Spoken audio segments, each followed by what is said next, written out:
So last year we didn't have a way to use our AC power while we were out sailing or at anchor because we didn't have an alternate, not an alternate, we didn't have an inverter. So one of the things, since we have an electric cooktop and toaster oven, we want to be able to use those if we're out sailing. So we are going to need an inverter. We just kind of put it off because it's kind of expensive and we weren't entirely sure on what we wanted and how we wanted to do it yet. So we had a generator that we used a couple times last summer on our one trip up north. This year we're hoping to do a 2-week trip, and so we're going to need to be able to cook and eat food. Probably a little bit more critical that we have a way to use our cooking appliances on the boat this year. So we bought a Victron Multi-Plus 2 charger inverter for the boat, so we can charge the batteries at 35 amps at 48 volts, and then it also can invert. I think it can do 3,000 watts. So it should be able to run the appliances we need, and then as part of that, so we can turn on and off the inverter, we bought a Victron battery monitor touchscreen that'll go on our nav desk. So our shore power will plug in, and then it'll go to the inverter charger, and then it'll go from there to the panel. You can actually see the lights are kind of flickering on back there. It'll go to that, and then the AC will go to the rest of the boat. That way when it needs to invert, it's all in line and streamlined.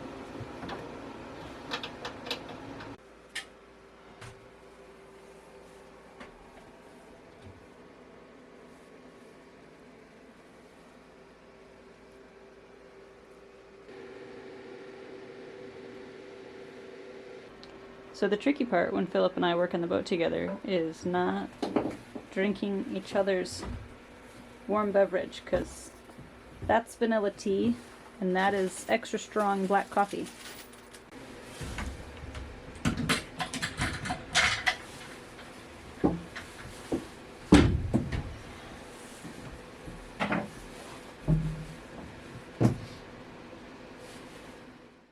Last year we had cut an access hole in the floor and found the original stainless water tank unusable. We added a small bladder to the starboard settee and then upgraded to a bigger one.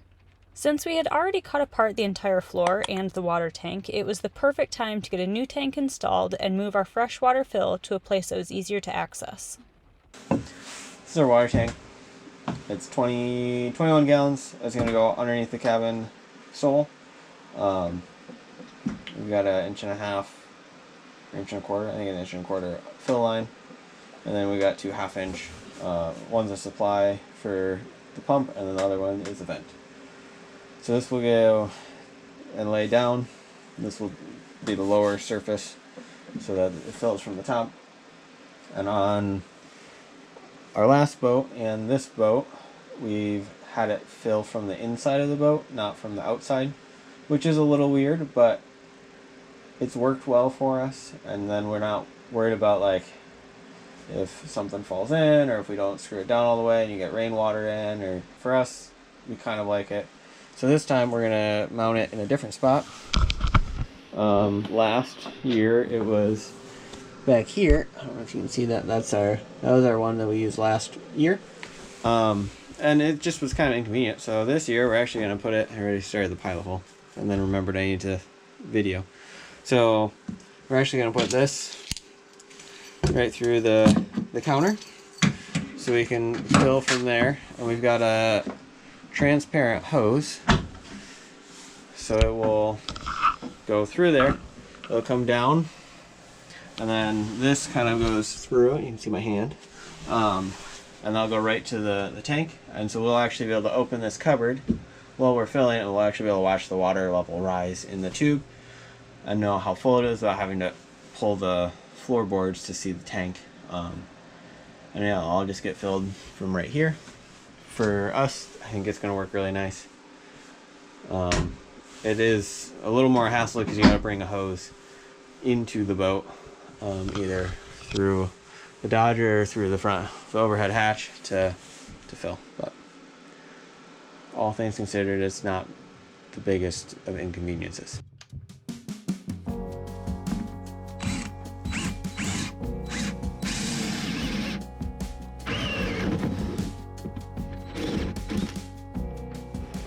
Through. Now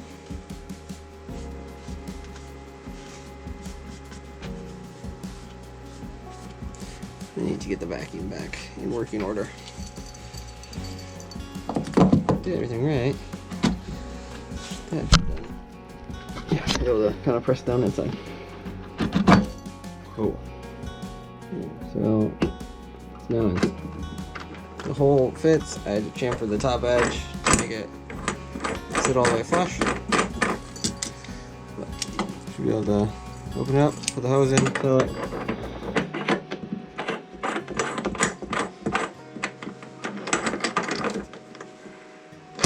And the water faces the galley, so aesthetically it looks nice.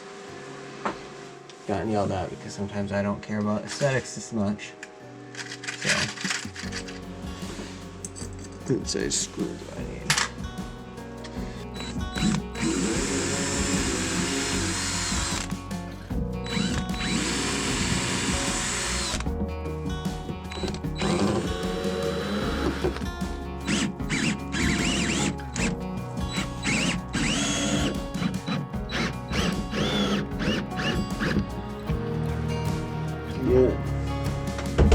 Installed. So I need to cut a rectangle out of this part so it can slide through.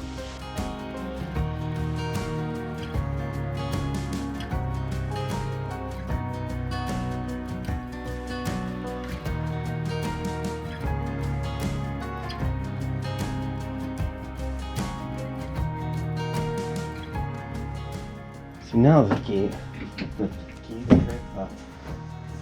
pondering, the quandary. I don't know. Here's one, whatever word you want. Will this fit? And can I finagle this through?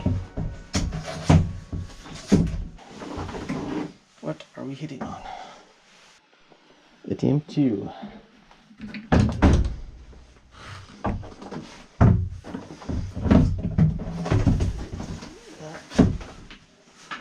That's closer.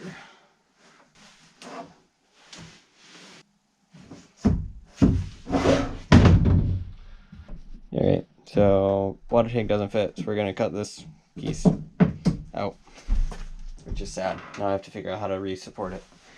Oh well. When Philip had measured everything, he knew that there was a decent chance that the tank was not going to fit like Cinderella's slipper, and no amount of coaxing, greasing, or swearing was going to accomplish the task, so out came the multi-tool. It can be a real bummer cutting apart a freshly finished project, but some days that's just how it works, and we tell ourselves it's character building. Check. Water tank fitment. Water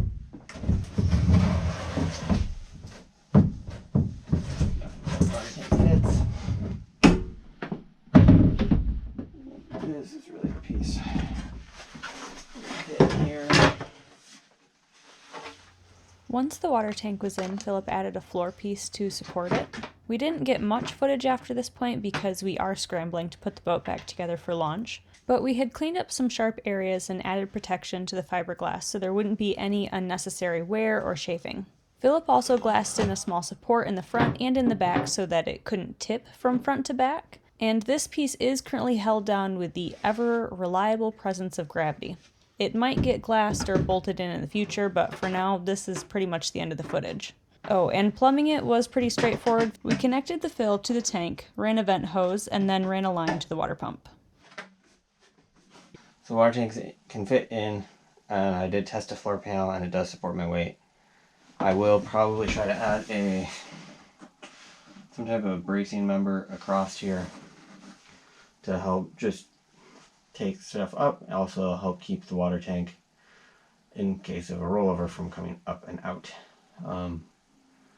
It's weird that you think about those things, even though you hope you never have the boat roll over, but to be thought of. To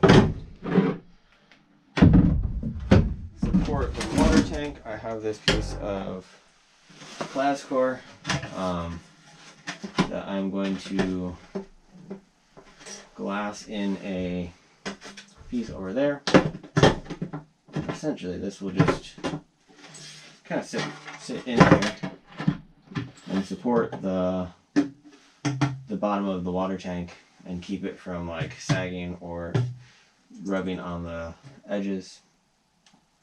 And that way it's fully supported.